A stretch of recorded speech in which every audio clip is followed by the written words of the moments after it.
제가 지금 서울 한강공원에서 남편과 함께 산책을 하고 있습니다. 믿어지시나요? 저는 2018년 평창 동계올림픽에 북한 응원단으로 참가했던 사람입니다. 저는 김서연이라고 합니다. 7년 전, 저는 붉은 옷을 입고 우리는 하나 구호를 외치며 북한 선수단을 응원하던 200명의 응원단 중 한 명이었습니다. 평양 출신 예술대학을 졸업하고 당에서 선발된 엘리트 응원단원이었죠. 그런데 그 짧은 나흘간의 올림픽 기간 동안 저는 제 인생을 완전히 바꿀 한 사람을 만났습니다. 관중석에서 저를 바라보던 한국 남자, 지금의 제 남편이에요. 여러분, 이 영상이 도움이 되셨다면 구독과 좋아요 부탁드립니다. 탈북민의 진짜 이야기를 더 많은 분들께 전하고 싶습니다. 많은 분들이 궁금해 하시더라고요. 어떻게 그렇게 삼엄한 감시 속에서 사랑에 빠질 수 있었냐고요. 더 놀라운 건 그 다음입니다. 저뿐만 아니라 제 부모님, 제 남동생까지 모두 탈북에 성공했다는 거예요. 북에 돌아가서 겪었던 조사, 감시, 그리고 목숨을 건 탈출. 지금 생각해도 손에 땀이 납니다. 하지만 지금 이 순간, 저는 자유대한민국에서 사랑하는 사람들과 함께 행복하게 살고 있습니다. 어떻게 이 모든 일이 가능했을까요? 지금부터 제 이야기를 들려드리겠습니다. 제 이야기를 하려면 먼저 제가 어떤 환경에서 자랐는지 말씀드려야 할 것 같아요. 저는 평양 모란봉구역에서 태어났습니다. 아버지는 당 간부였고 어머니는 교원이었어요.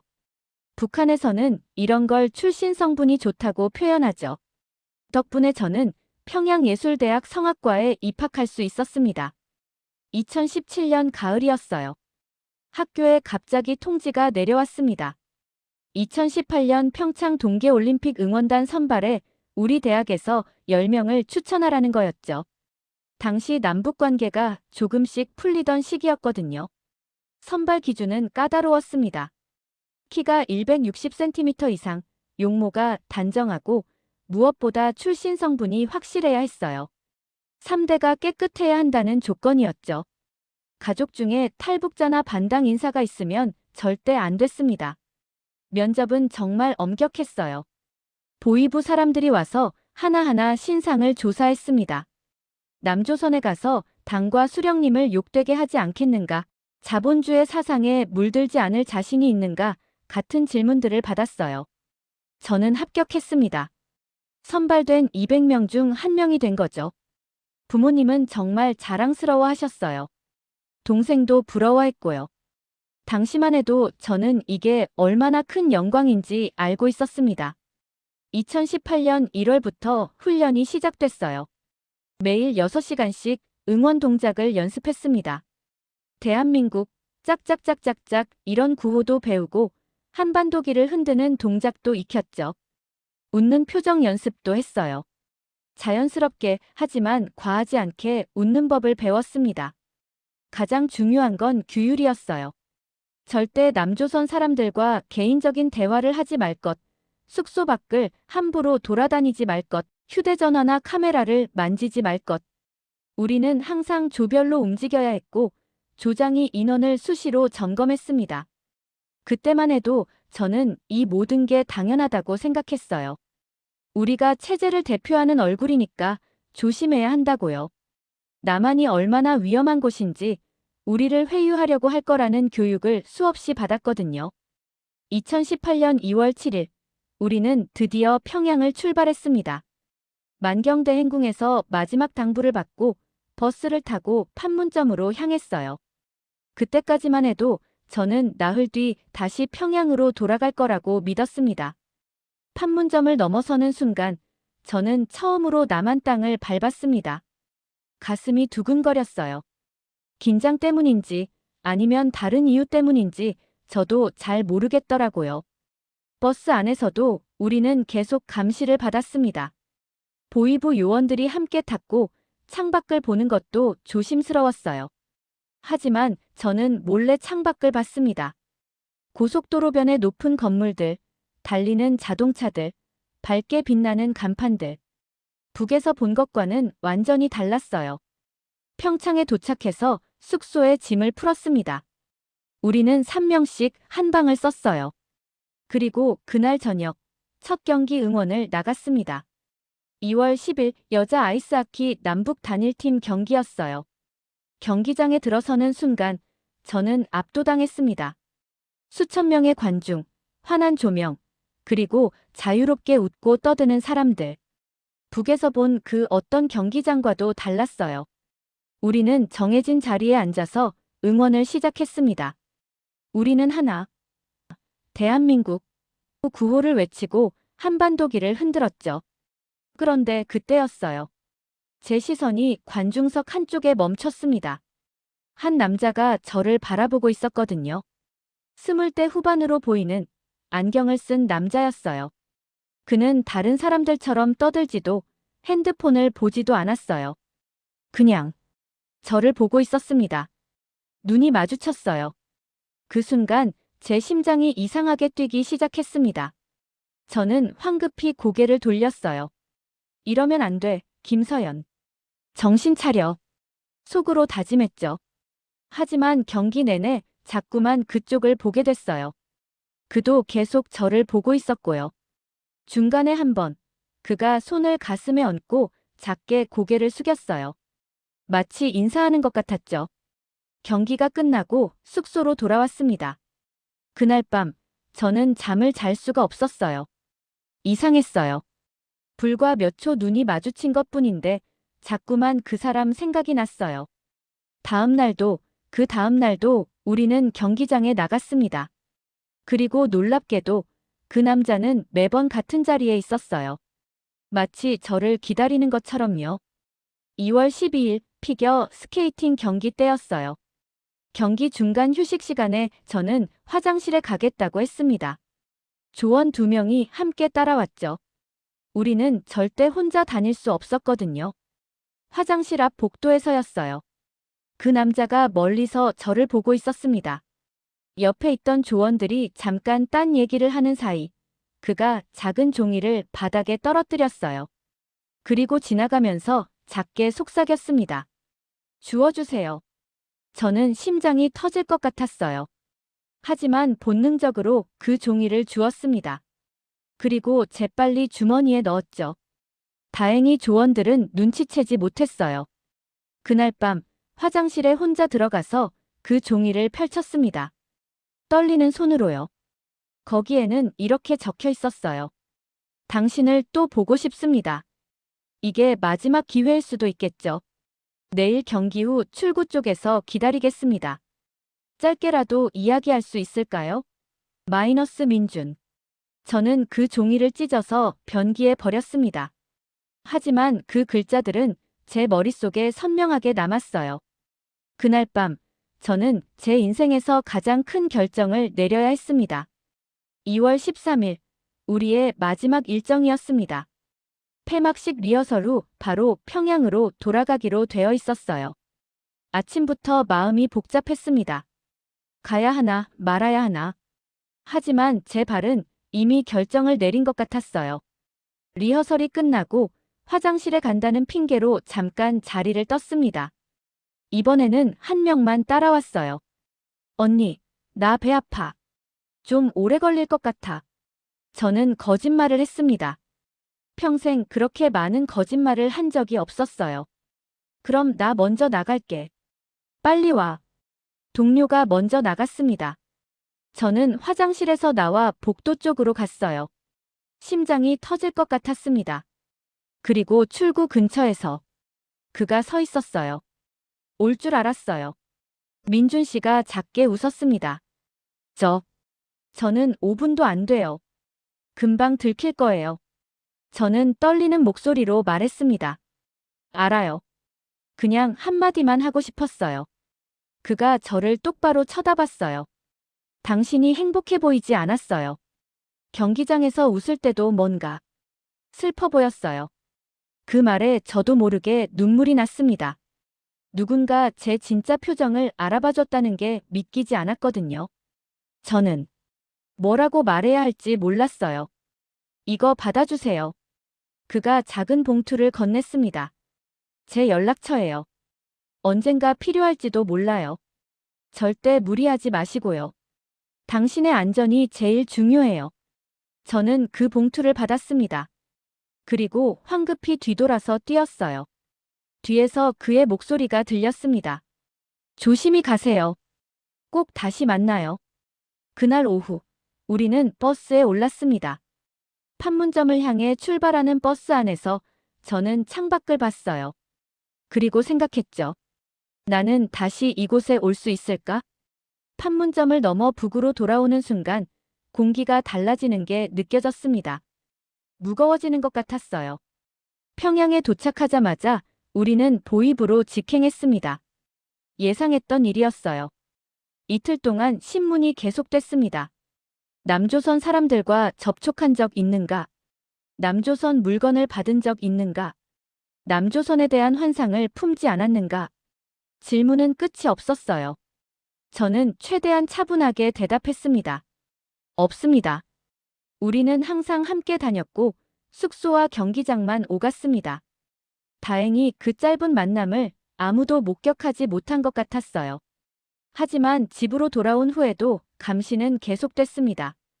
한 달에 한 번씩 보위부에 불려가서 보고를 해야 했어요. 사상적으로 동요된 적은 없는가? 남조선에 대한 생각은 어떠한가 같은 질문들을 받았죠. 저는 그 봉투를 옷장 깊숙이 숨겨놨습니다. 절대 꺼내볼 수 없었어요. 적발되면 정치범 수용 소행이거든요.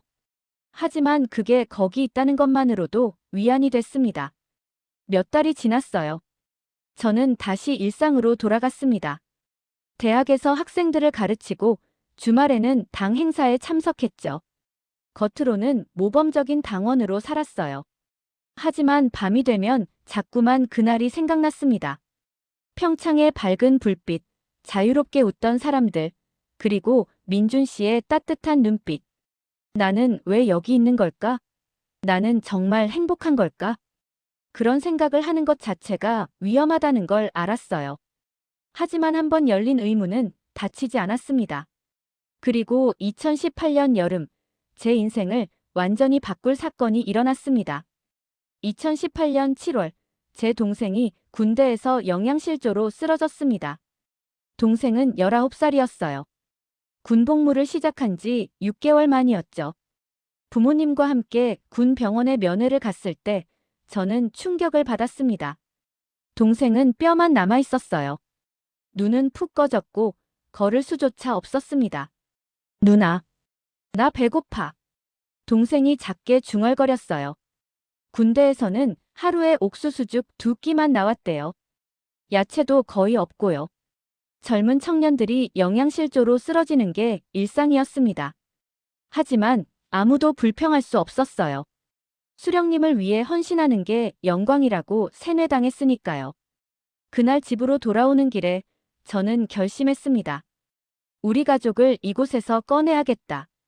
하지만 어떻게요? 저는 머릿속으로 계속 계산했습니다. 혼자 탈북하는 것도 위험한데 4명이 함께 간다는 건 거의 불가능에 가까웠어요.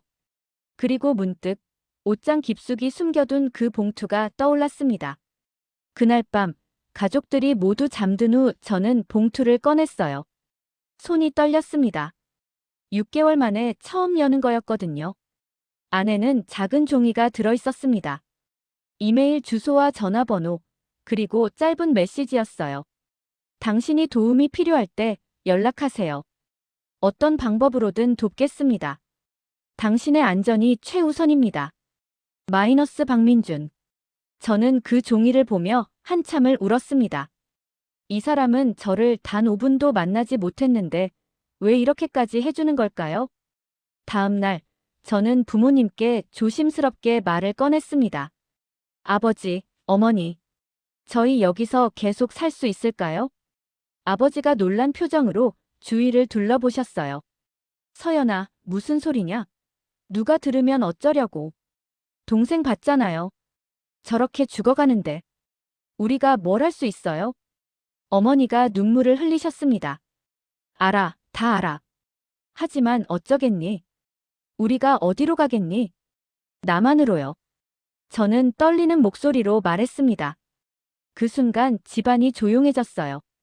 부모님은 믿을 수 없다는 표정으로 저를 바라보셨죠. 아버지가 낮은 목소리로 말씀하셨습니다. 서연아, 그게 무슨 소리인지 알고 하는 거냐? 탈북하다 잡히면 우리 모두 죽는다. 하지만 여기 있어도 천천히 죽는 거잖아요. 동생은 이미 죽어가고 있고요. 저는 평창에서 본 것들을 조심스럽게 이야기했습니다.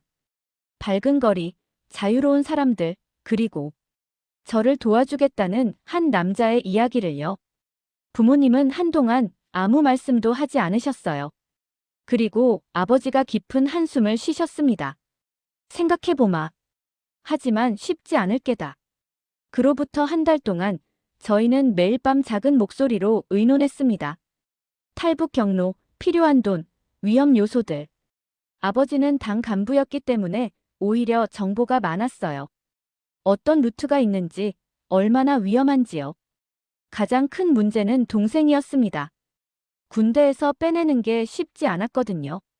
하지만 다행히 동생의 건강 상태가 악화되면서 의병 제대가 결정됐어요. 불행 중 다행이었죠. 2018년 9월 동생이 집으로 돌아왔습니다. 여전히 걷기 힘들 정도로 약했지만 적어도 함께 있을 수 있게 됐어요. 그리고 저는 마침내 결정을 내렸습니다. 연락해보겠어요. 민준 씨에게요. 문제는 어떻게 연락하느냐는 거였습니다. 북한에서는 국제전화도 인터넷도 자유롭게 쓸 수 없었어요. 이메일은 꿈도 못 꾸는 일이었죠. 아버지가 한 가지 방법을 알려주셨습니다. 중국에 있는 친척을 통하면 가능하다고요. 위험하지만 유일한 방법이었어요. 그렇게 저희의 탈출 계획이 시작됐습니다. 돌이킬 수 없는 강을 건너기 시작한 거죠. 2018년 10월 23일. 저희가 평양을 떠난 날입니다. 아버지는 친척 병문안이라는 명목으로 여행 허가를 받았어요. 함경북도 무산까지 가는 통행증이었죠. 당 간부였기에 가능한 일이었습니다. 기차를 타고 북쪽으로 올라갔어요. 이틀이 걸렸습니다. 창밖으로 보이는 풍경은 점점 황량해졌고 사람들의 얼굴도 더 어두워졌어요. 평양에서는 그나마 배급이 있었지만 북쪽 지방은 완전히 달랐습니다. 무산에 도착해서 아버지가 알고 계시던 브로커를 만났어요. 50대쯤 되어 보이는 남자였는데 표정이 매우 차갑더라고요. 내 식구요? 돈 준비했습니까? 저희는 모아둔 돈을 전부 건넸습니다. 중국 돈으로 2만 위안, 한국 돈으로 약 300만 원쯤 됐어요. 평양에 있던 집을 몰래 팔아서 만든 돈이었습니다. 오늘 밤 11시에 이 주소로 오시오. 강이 얼기 전에 건너야 하니까 서두르시오. 그날 저녁, 저희는 허름한 농가에 모였습니다. 저희 외에도 세 가족이 더 있었어요. 모두 12명이었습니다. 아이들도 있었어요. 브로커가 지도를 펼쳐놓고 설명했습니다. 여기서 3km 걸어가면 두만강이 나옵니다. 초소가 있지만 오늘 담당 병사가 우리 사람이니까 괜찮습니다. 강을 건너면 중국 쪽 사람이 기다리고 있을 겁니다. 만약 잡히면요? 누군가 물었어요. 브로커가 냉정하게 대답했습니다. 그럼 죽는 겁니다. 간단하죠. 밤 11시, 저희는 출발했습니다. 손전등도 켤 수 없었어요. 달빛만 의지해서 걸었죠.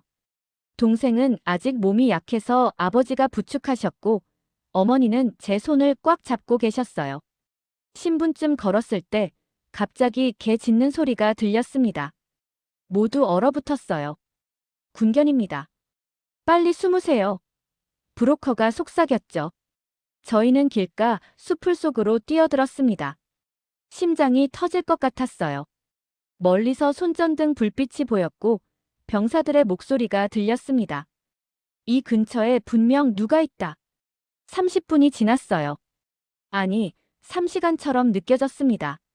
저는 어머니 손을 너무 세게 쥐어서 손톱이 파고들었어요. 동생은 기침을 참느라 온몸을 떨고 있었고요. 다행히 병사들은 지나갔습니다. 저희는 다시 일어나서 걸었어요. 자정이 지나서 드디어 두만강이 보였습니다. 생각보다 좁았어요. 하지만 물살이 세더라고요. 10월 말이었지만 아직 완전히 얼지 않았거든요. 빨리 건너세요. 시간이 없어요. 브로커가 재촉했습니다. 가장 먼저 한 가족이 강으로 내려갔어요. 물이 허리까지 찼습니다. 아이가 우는 소리를 어머니가 손으로 막았고요. 우리 차례입니다. 아버지가 말씀하셨어요. 저희도 강으로 들어갔습니다. 물이 얼음장처럼 차가웠어요. 발이 미끄러웠고 물살 때문에 휘청거렸습니다. 동생이 넘어질 뻔했을 때 아버지가 재빨리 잡아주셨어요. 괜찮아, 조금만 더. 아버지가 이를 악물고 말씀하셨죠. 강 한가운데쯤 왔을 때였어요. 갑자기 불빛이 비쳤습니다. 거기서 누구냐? 국경 초소에서 병사가 소리쳤어요. 우리를 속인 겁니다. 브로커가 거짓말을 한 거예요. 뛰세요. 지금 당장. 뒤에 있던 누군가 소리쳤습니다. 총소리가 울렸어요. 강물에 총알이 튀었습니다. 저는 비명을 질렀고 어머니가 저를 끌어당겼어요. 서연아, 뛰어. 뛰라고. 저희는 물속에서 뛰었습니다. 아니, 기어갔습니다. 총소리가 계속 들렸어요. 뒤에서 누군가 맞은 것 같았어요. 비명소리가 들렸거든요. 그렇게 악몽 같은 2분이 지났습니다. 저희는 중국 쪽 강변에 쓰러졌어요. 온몸이 젖었고 떨렸고 숨을 쉴 수가 없었습니다. 다 건넜습니다. 모두 무사합니다. 아버지가 떨리는 목소리로 말씀하셨어요. 저는 그제야 뒤돌아봤습니다.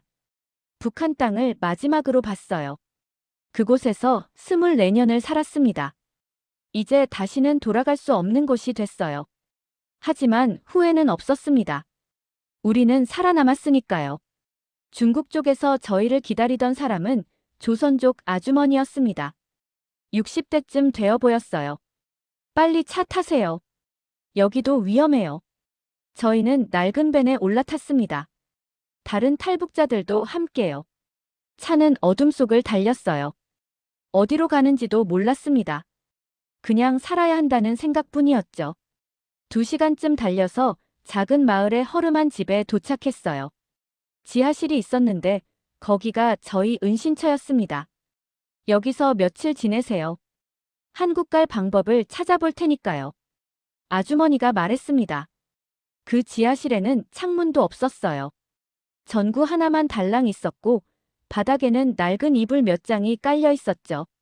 하지만 저희는 감사했습니다. 적어도 따뜻했고 안전했으니까요. 문제는 돈이었습니다.